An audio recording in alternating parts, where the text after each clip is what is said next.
Assalamualaikum warahmatullahi wabarakatuh. Halo teman-teman, berjumpa lagi bersama saya Dedi Herliza dengan NIM C1C021189. Pada pertemuan kali ini, saya akan membahas materi perpajakan mengenai dasar perhitungan pajak, depresiasi, dan amortisasi pajak. Disusun oleh saya sendiri. Nah, pada pertemuan kali ini, ada beberapa masalah yang saya angkat. Yang pertama yaitu apa dasar perhitungan pajak. Kemudian bagaimana depresiasi pajak, dan yang ketiga, apa saja amortisasi pajak itu sendiri. Oke, next.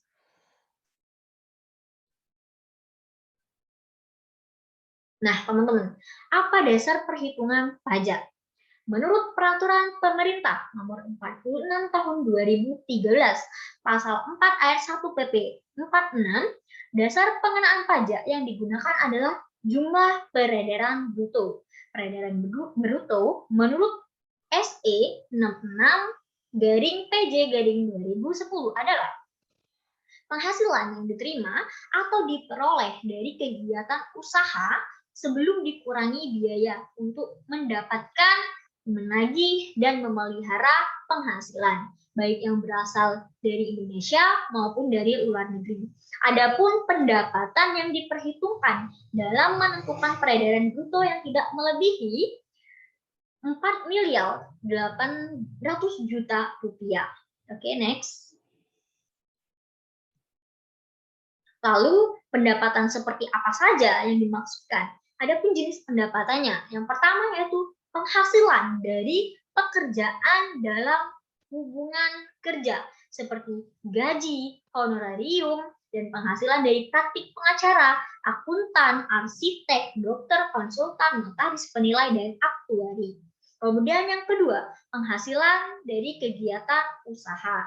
Kemudian yang ketiga, penghasilan dari modal, baik berupa harta gerak seperti kendaraan dan bangunan maupun tak gerak seperti bunga, dividen, royalti, sewa, dan keuntungan pengalihan harta.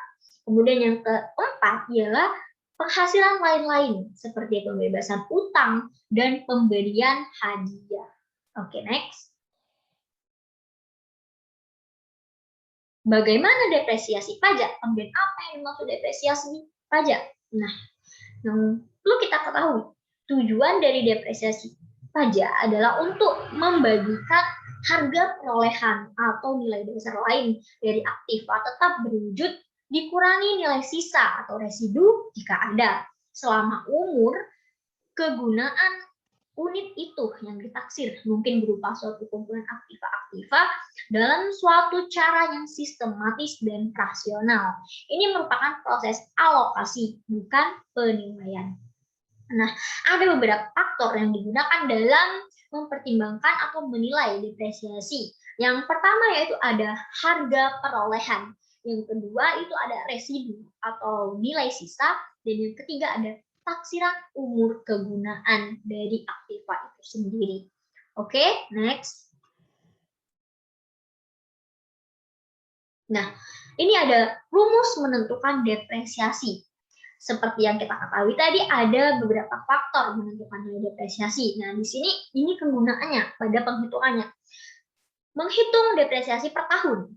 Rumusnya adalah harga perolehan dikurangi nilai residu, dibagi dengan taksiran umur kegunaan. Kemudian, menghitung per jam atau per jasa. Kemudian harga dengan rumus harga perolehan dikurangi nilai residu, kemudian dibagi dengan taksiran jam per jasa. Kemudian menghitung per unit produksi dengan rumus harga perolehan dikurangi nilai residu dibagi taksiran hasil produksi. Oke, next.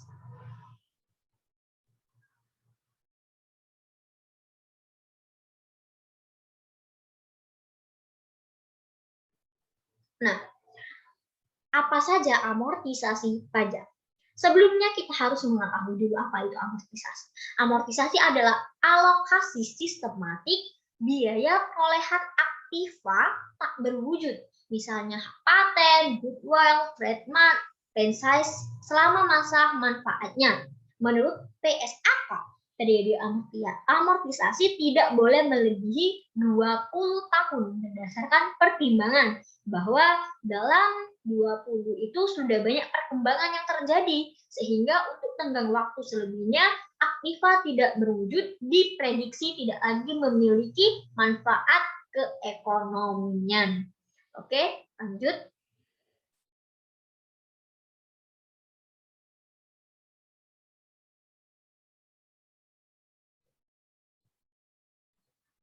Nah, apa saja tadi amortisasi dari suatu pajak? Harga tetap tidak berwujud, digolongkan menjadi 4 kelompok. Kelompok pertama yaitu kelompok harta tidak berwujud, bukan bangunan yang punya masa manfaat 4 tahun. Kemudian kelompok kedua, kelompok harta tidak berwujud, bukan bangunan yang punya masa manfaat 8 tahun. Kemudian ada kelompok ketiga, yaitu kelompok harta tidak berwujud, bukan bangunan yang punya masa manfaat 16 tahun.